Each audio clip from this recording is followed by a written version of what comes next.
There's a specific sound a city makes when it realizes it's been beaten at its own game. And trust me, it's not a bang, and it's definitely not a whimper. It's the sound of a 45-year-old code enforcement officer named Janice screaming into a clipboard, while 40 Greyhound legs click-clack down Elm Street in perfect, sarcastic unison, like a drumline dedicated solely to municipal humiliation. Look, I didn't wake up one morning and decide, today, I will become the warlord of local dog law. No one dreams of annexing the southbound lane of suburbia, right?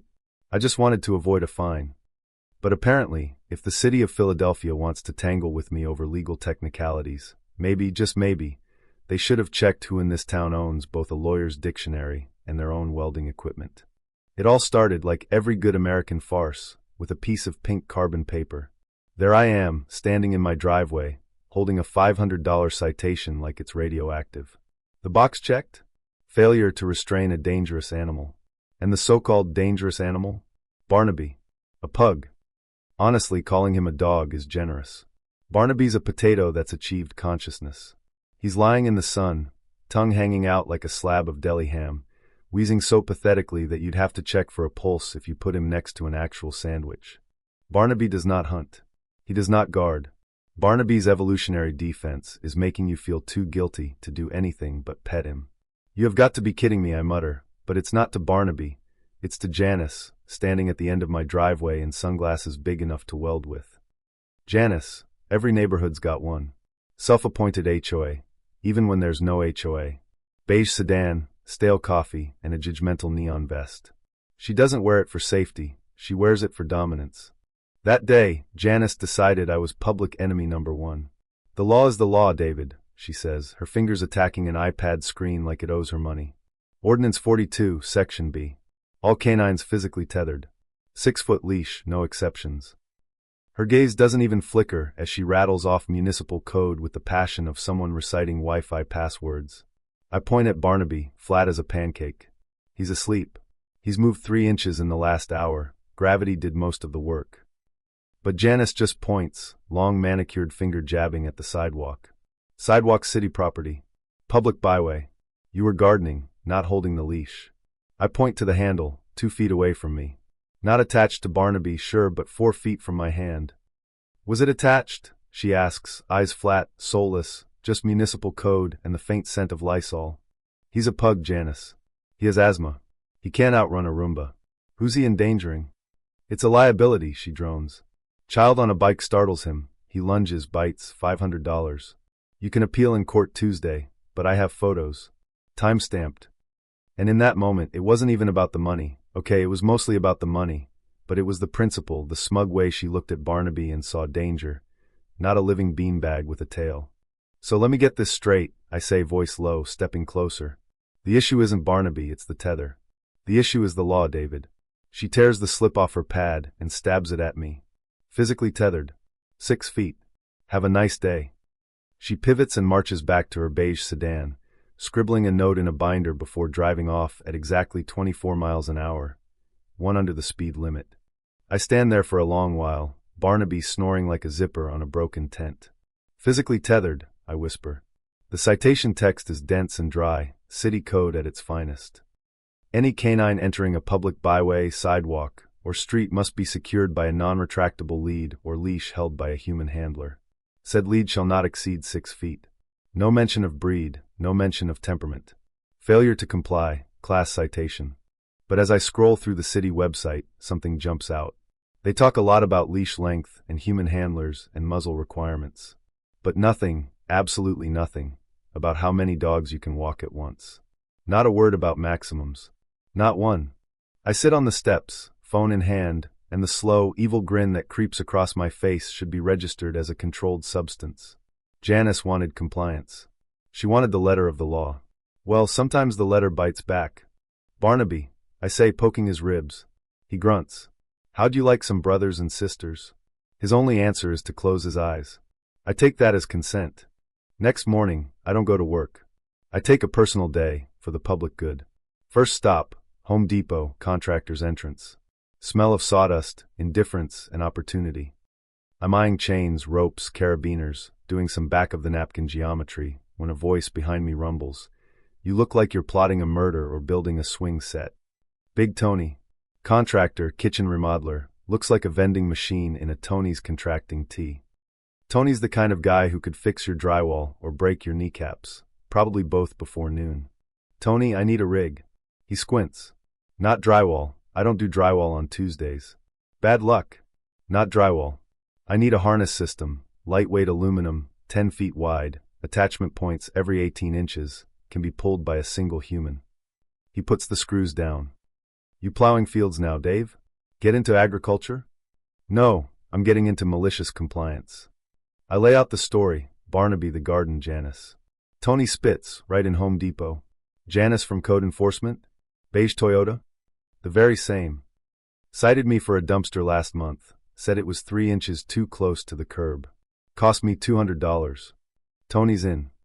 Aluminum tubing, Schedule 40 pipe too heavy, aircraft grade rails, central spine, handlebars like a bike, no, waist belt, distribute the force to your hips. 10 dogs? That's a lot of torque. Come by the shop at 2, bring cash, bring the ordnance. I'll engrave the section number on the main bar. Step 2, Greyhound rescue of eastern Pennsylvania. I've done my homework. Greyhounds, big, lazy, leash broken, and just out of a job since the track closed. They're basically deer that run on batteries, and the batteries are always low. I walk in, meet Sarah at the desk, dog hair on her sweater thick enough to knit into a scarf. I'm here to adopt. Oh, have you looked at our website? There's a lovely female named Sparkles. I'll take them, I say. Who? The inventory, I grin. Well, not all of them, just 10. Ones that get along, leash broken, uniform height. I need a look. Sarah blinks. Sir, we don't bulk sell dogs like Costco. They have trauma. I soften. Show her my backyard photos. Huge yard, heated garage, home all day, vendetta against bureaucracy that requires a platoon of very good dogs. I lay out the plan. She listens. And then, something shifts in her eyes. Is this about the zoning laws? Ordinance 4002B. She's in. They fined us last week for barking during feeding time. It's a kennel, of course they bark. Take them. I've got a group from Wheeling, tight as a school of fish. She grabs the keys. The revolution begins. Driving a minivan full of 10 greyhounds is an experience. Every stoplight, a chorus of sighs. Every turn, a furry landslide. At home, I unload my new army. There's Buster, grizzled, Luna, elegant, Rocket, Flash, Speedy, ironically the slowest. Duchess, Earl, T-Bone, Soup, and Dave Jr., he came with the name. Barnaby waddles out, sniffs, is politely licked. The pack is united. That night, my house turns into a Civil War field hospital. Dog beds everywhere, the scent of victory, and something unidentifiable but strong. In the morning, it's Tony's shop. He unveils the rig, a 10-foot bar of brushed aluminum, waist belt from a deep-sea fishing rig, 10 carabiners. Balanced, quick-release toggles, every leash 5 foot 11 inches, 1 inch short of max. We leave nothing to chance. It costs more than the fine, more than the fence I wanted to build, but who can put a price on spite? Training is chaos. You can't just clip 10 dogs to a bar and expect choreography. Drill sergeant mode. Forward. Nothing. Mush. Still nothing. Rustle a bag of treats, now we're talking. At first, Buster wants left, Luna wants right, but greyhounds are herd animals. By day 3, we're a machine. Heavy boys in the middle, lighter girls on the flanks, like a chariot of purebred muscle. I catch my reflection, climbing harness, aluminum bar, 10 leashes. I look insane. I'm ready. Saturday, farmer's market day. Janice's favorite patrol. The sidewalks are crowded, kale, honey, self-righteousness. I load the phalanx, Tony calls it, into the van, 2 trips. 3 blocks away, I strap in, clip on, and set off. From curb to center line, we're a wall of dog. I've got the ordnance laminated on a lanyard, a GoPro, and a tape measure, just in case. Gentlemen and ladies, let's walk. The claws click. The crowd parts. Someone yells, "Is that a chariot?" I march on, eyes peeled for beige. We reach the intersection, light turns green, we cross. Light turns red, and we're still in the intersection. Honks, shouts, a guy yells, "Move the circus." Legally crossing. I shout back. Emotional support for my hatred of bureaucracy. And there she is, Janice, measuring a falafel sign. She sees us. Her jaw drops. We swing the phalanx across the street, blocking a bus. The driver's laughing, filming with his phone. "Good morning, Janice." She sputters. What is this?" "I'm walking my dogs." You're blocking traffic." "I am a pedestrian. My pets are all physically tethered." I flash the lanyard. Ordinance 402, Section B. Janice turns purple. This is disruption, dangerous, too many dogs." "Show me the number, Janice." I project, nice and loud. "Where does it say I can't walk 10 dogs? The crowd cheers. Janice panics, calls for backup. Then, from the sidewalk, a deep voice. It's a spreader bar.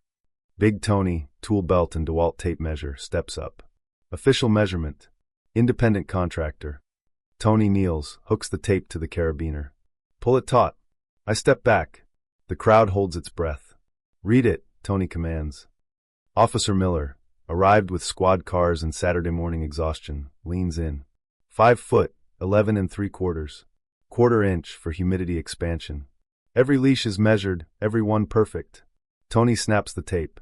Compliance. He's good. Janice loses it. He is making a mockery of the system. Officer Miller, deadpan. Is he breaking a specific law?